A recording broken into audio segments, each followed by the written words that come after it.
வீட்ல வந்து இந்த மாரி 2 மருமகளும் அடிச்சுக்கிறாங்களே! இப்படி இதெல்லாம் நல்லாவா இருக்குடா? அப்படின்னு சொல்லிட்டு முத்து கிட்ட வந்து கேட்டுட்ருக்காரு. நம்ம வந்து அண்ணாமலை.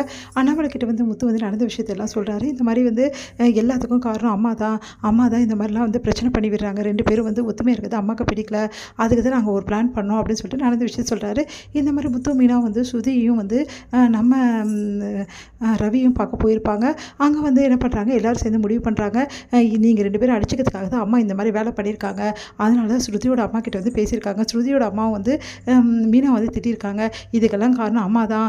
அம்மாவ சும்மாவே விடக்கூடாதுடா. என்னதான் நினைச்சிட்டு இருக்காங்க. இந்த மாரி குடும்பத்தில குழப்பத்த உருவாக்குறாங்க அப்படின்னு சொல்லிட்டு டென்ஷன் ஆயிடுறாரு ரவி. ரவி நீ டென்ஷன் ஆவாத. இதுக்கு வேற மாரி தான் வைத்தியம் பண்ண முடியும். என்ன பண்ணணும்னு நினைக்கிறடா? இங்க பாரு இவங்க 2 பேரும் நல்லா அடிச்சுக்கட்டும். என்னடா சொல்ற? வேற வழி? இவங்க 2 பேரும் நல்லா அடிச்சுக்கிறத அவங்க வந்து நினச்சுக்கணும் அந்த மாரி நம்ம எல்லாரும் பர்ஃபார்மன்ஸ் குடுத்து நடிக்கணும். அப்புறம் என்ன அவங்களுக்கு வந்து இந்த விஷயம் தெரியாமயே சந்தோஷமா இருப்பாங்க.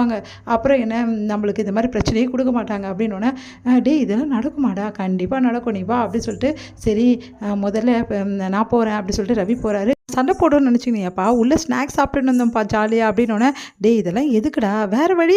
அம்மா இப்படி பண்ணுறாங்களே! டேய் இதனால வேற ஏதாவது பிரச்சனை வரப்போதா? அத நான் பார்த்துக்கிறேன்ப்பா விடுங்கப்பா. நீங்க ஜாலியா இருங்கப்பா. வீட்ல எதுவும் பிரச்சனைலாம் இல்லப்பா. ஜஸ்ட்டு நாங்க நடிக்கிறோம் அவ்வளோதான்ப்பா அப்படின்னோனே, என்னமோ போங்கடா. ஏதோ பண்ணுறீங்க அப்படி சொல்லிட்டு அண்ணாமலை போறாரு. அடுத்து வந்து இங்க விஜயா ரொம்ப சந்தோஷமா இருக்காங்க. நல்ல காலம் 2 பேரும் அடிச்சுக்கிட்டாளுங்க.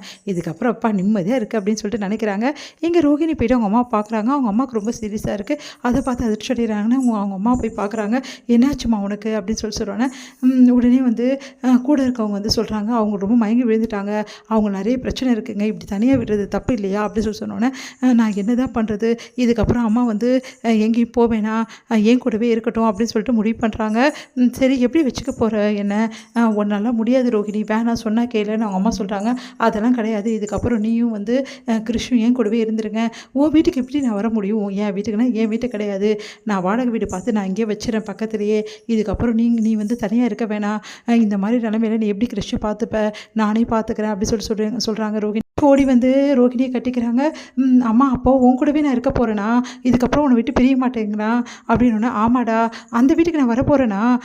மீனா ஆண்டி இருக்காங்களே அந்த வீட்டுக்கா? அப்படின்னோடனே, அதெல்லாம் இல்லை, நம்ம தனியாக தான் இருக்க போகிறோம். ஆனால் அம்மா தினமும் உன்னை பார்க்க வருவேன். இப்போ என்னைக்காவது ஒரு நாள் தானே வரேன், ஆனால் தினமும் பார்க்க வருவேன். நிஜமாவாம்மா? ஆமாடா செல்லம் அப்படின்னு சொல்லிட்டு அப்படியே கட்டிக்கிறாங்க கிருஷ. அடுத்து வந்து நீங்கள் 2 பேரும் இப்படி சந்தோஷமாக இருக்கணும்டி. நீ கிருஷை விட்டு கொடுத்துட்டாதுடி. நான் இல்லைனாலும் கிருஷை நீ பார்த்துக்கணுமா? ஏமா இப்படிலாம் பேசுகிற? இல்லடி எனக்கு முன்ன மாதிரி உடம்பு இல்லை. நான் வந்து ஒரு வேளை போயிட்டேன்னா கூட கிருஷை வந்து கைவிட்ட மாட்டேன்ல ரோஹிணி அப்படின்னோடனே, அது எப்படிம்மா என் பிள்ளைய நான் விடுவேன்? ஏம்மா அப்படிலாம் பேசுகிற அப்படின்னு சொல்லிட்டு சொல்கிறாங்க. முத்து வந்து மீனா கிட்ட கேட்குறாரு, என்ன மீனா எங்கள் அம்மா நம்பிட்டாங்களா? அதுக்கப்புறம் வந்து கேட்டாங்களா ஏதாவது? இல்லை நம்பிட்டாங்க. எனக்கும் வந்து ஸ்ருதிக்கும் செம்ம சண்டை நினச்சிட்டு இருக்காங்க அப்படின்னோடனே, நிஜமாவா? பரவாயில்லையே எங்கள் அம்மாவே நம்ம ஏமாற்றிட்டோம்ல அப்படின்னோடனே, ஆனால் எங்கள் அம்மாவுக்கு வேணும். கொஞ்ச நாள் இப்படி தான் பண்ணிகிட்ருக்காங்க. நாங்கள் 2 பேரும் சண்டை போடணும் தான் அவங்களும் நினச்சிட்டு இருக்காங்கங்க அப்படின்னோடனே, ஆமாம் நீங்கள் இப்படியே இருங்க நடிச்சுக்கிட்டே. அப்புறம் ஒரு நாள் இருக்குது எங்கள் அம்மாவுக்கு, இங்கே பாரு நீங்கள் 2 பேரும் ஒன்றா இருக்கிறத பார்த்துட்டாங்கன்னா அவ்வளோதான், மறுபடியும் வந்து பிளான் பண்ண ஆரம்பிச்சிடுவாங்க உங்களை பிரிக்கிறதுக்கு. அதனால் நீங்கள் அவங்க முன்னாடி மட்டும் சண்டை போட்டுக்க மாதிரியே இருங்க. அதுக்கப்புறம் எங்கள் அம்மாவுக்கு ஏதாவது பண்ணும் அப்படின்னோடனே, சரிங்க அப்படின்றாங்க.